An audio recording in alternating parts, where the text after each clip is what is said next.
I'm John Weber for AM Best TV, and we're in New York City at the PLUS D&O Symposium. And I'm speaking today with David Blades, Associate Director at AM Best. And David, as always, good to see you. Great to see you, John. David, AM Best just released its report on the D&O market. Can you tell us about that and what some of the key findings were? Sure, John. Well, I think, one of the things that we focused on initially was just using data through the third quarter to try and see where we saw some trends from a premium standpoint and from losses incurred, profitability, et cetera. And we also looked at some of the tangential issues that are really impactful in the D&O marketplace. We looked at the impact social inflation is having. We talked about special purpose acquisition companies. We talked about, obviously, the threat that cyber poses in terms of additional litigation cases that directors and officers are having to deal with. So I think some of those are the main things we talked about. We also focused, again, premiums have been going up overall in the D&O market.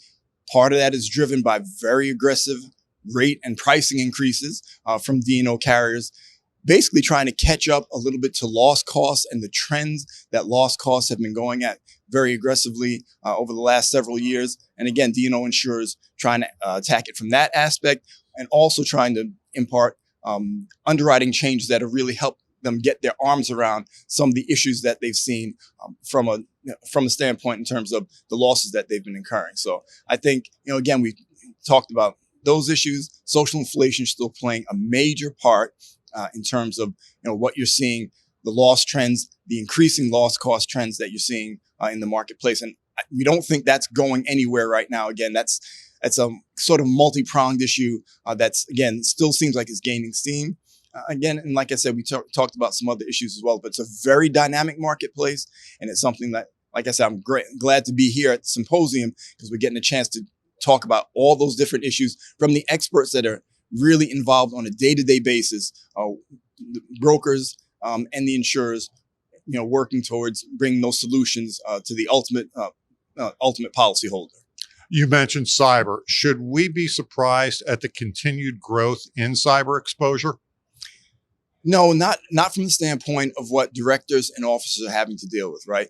Cyber exposures we've seen, in terms of how ransomware is still becoming an even greater problem in 2021. And we see that, again, it's on everybody's mind. Cyber is on everybody's mind, but ransomware and the trends that we saw from that standpoint, that's still creating a big issue. And just cybersecurity in general, as you look at the environmental, social, and governance, things that corporations and directors and officers have to deal with in terms of their responsibilities, cyber, creates a great issue, and there's a lot of liability that's intertwined with cybers from that standpoint. So I think directors and officers are still trying to deal with, again, underwriting that as best as possible, or dealing with that as best as possible, getting their arms around it, understanding how to protect themselves, and they're working hand in hand with their insurance companies to really understand their given exposures.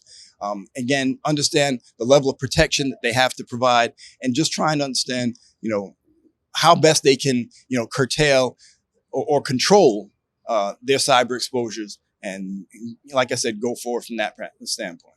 David, the report addresses pretty extensively the use of special purpose acquisition companies, SPACs. What impact is that having on the D&O market?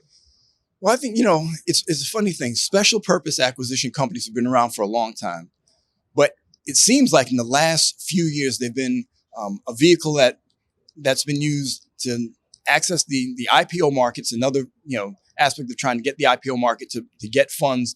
And basically those companies are focused on, at least at the time that they're raising funds, an unknown acquisition target. But it's something that, again, when you think about IPOs and you think about, post-IPO and shareholders that might have been discouraged or disappointed in where the corporation's shares are trading at, those exposures that have led directors and officers to have to deal with litigation suits against them from an IPO standpoint, the same risks exist from the standpoint of SPACs. Again, that particular vehicle, the risks that are associated with it and what directors and officers have to worry about, Again, it's expansive. And like I said, I think we're still seeing how that's going to manifest itself in terms of incurred losses that the insurers of directors, corporate directors and officers have to deal with. It's going to be interesting to see. Absolutely, John. David, thank you so much for taking the time to speak with us today. You're welcome, John, anytime. From the PLUS D&O Symposium in New York City, I'm John Weber for AM Best TV.